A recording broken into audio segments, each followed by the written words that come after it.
Hey there guys, welcome back and hello if you are new. I hope all of you have had a wonderful week. However, I am now taking you all very much into the present as we look at Pineapple Thief's new album, It Leads to This. For all this time, for all this progress. So if you're not familiar with the Pineapple Thief, they are a band which have been at the vanguard of the progressive and sort of avant-garde art rock kind of movement in the UK for quite some time now. It's an album that rewards persistence, and whilst of course there is, the initial hook that kind of brings you in, I feel like the more time you spend with this record, the more you really get to understand what It Leads to This is trying to do.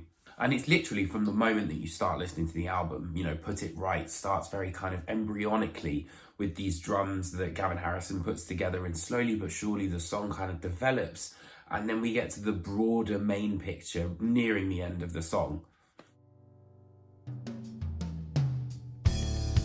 Another one bails out. There's no one here. Conceptually, the record is essentially Bruce trying to make sense of the life that we live, and most importantly, what the next generation will inherit. One of the Pineapple Thief's long-standing genius for me has always been in their understanding of how to use space. And Put It Right, is the first track on the record, and it's followed by Rubicon, which is slightly more tighter, a little bit more dense, but still has that space to kind of breathe, essentially.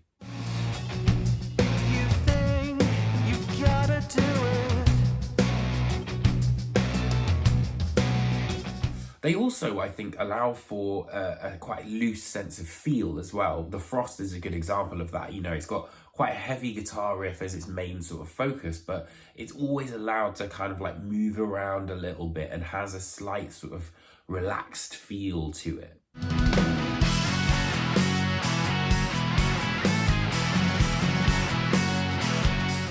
And most importantly, I think that this ebb and flow that happens throughout the record really enhances the vulnerability in Bruce Sword's voice. To Forget, for example, opens with, very timid kind of drums, a little bit of acoustic, and then Bruce's vocals. Whether or not this was kind of influenced by Luminescence, I don't know, because it sounded quite similar to it.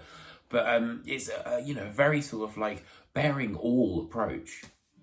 The chains, the reaction when it cut you to. The delivery of his lyrics and his ability to change his tone kind of at a moment's notice, I think really is testament to how much of a great singer Bruce has become. He's really so versatile when you think about it. Most importantly, though, I think he's got a real sense of identity to his sound. The second you hear his voice, you know exactly that it's for Pineapple Thief. And I think because of Bruce's performance, you really feel the emotional idea of what it is he's talking about. It's so impassioned, the kind of performance that he gives on this. Gavin's performance is also very versatile, and I think, it allows for movement and kind of freedom whilst also making sure that he still locks into that groove when needed, like we can see on All That's Left, for example.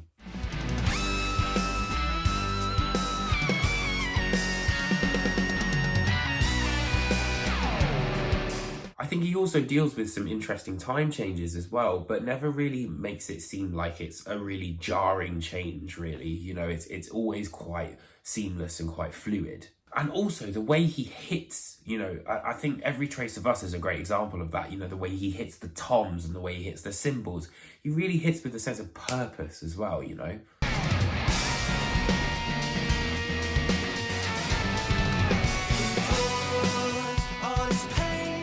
And as I mentioned, It Leads to This is full of songs that start very small and slowly but surely become part of a bigger whole as we get towards the end of the track. And I also definitely think there's a more of a cinematic feel to this record. Now It's Yours has that sort of slightly ominous feeling.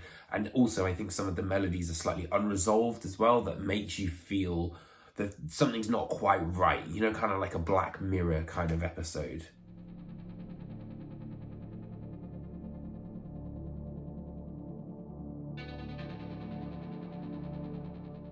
I would say that my only real criticism about the record is that sometimes the songs can blend into each other a little bit. There's not kind of like one specific song which is very sort of defined, but also, you know, it's very much kind of like a vibe, I think, this record. You know, like all of the songs are very much cohesive, which I think is good, but sometimes it can just be a little bit tricky to kind of pick that out. And I do think you have to kind of sit with this one quite a bit. So whether or not people will want to take the time to do that, you know, that's up to you. But I personally love that sort of stuff, and I feel like you really get the most out of an album when you do that. And for that reason, I'm going to give this album a 7.5 out of 10.